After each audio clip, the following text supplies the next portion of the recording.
This is John McMullen with this week's The Sixth Man. Talking about the playoffs, specifically the Eastern Conference and the way injuries have hampered teams out east. You know, you start with the Orlando Magic and go back to the regular season when they lost, the three-time reigning Defensive Player of the Year, Dwight Howard, to back surgery.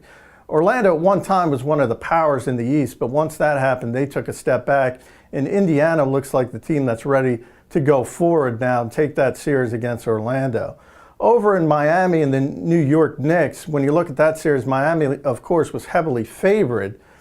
But when Jeremy Lin went down, and then you add Iman Shumpert and Amari Stoudemire, the Knicks just have no bullets. They're bringing basically a knife to a gunfight, and the Heat are looking like they're about to sweep that series. The biggest injury, of course, is Chicago, and that's Derrick Rose to the torn ACL against Philadelphia.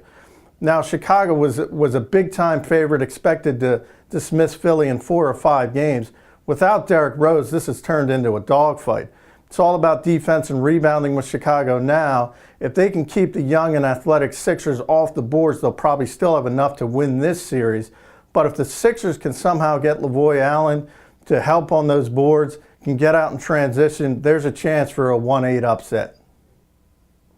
Over in the West, you're looking at the two veteran teams, specifically San Antonio and Los Angeles, that are looking like true championship contenders.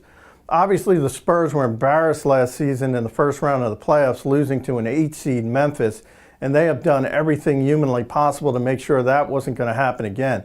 They've dominated Utah early. Greg Popovich wins his second Coach of the Year award. He's done a wonderful job with his veteran players, specifically Tony Parker, Tim Duncan, Manu Ginobili. He's managed them all year. He's managed their minutes. He's been able to keep them fresh. And San Antonio looks like they're going to waltz ahead. As for the Lakers, they're not nearly as deep as San Antonio, but boy, they've looked impressive early on against the Nuggets. Kobe Bryant's Kobe Bryant. We all know how good he is.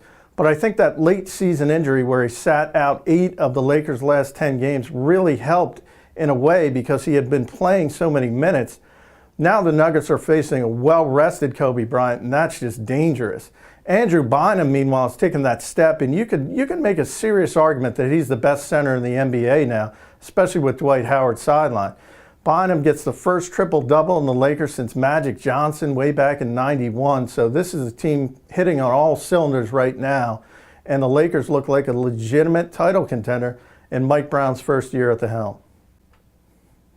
This is John McMullen. See you next week on another episode of The Sixth Man when we talk more NBA playoffs.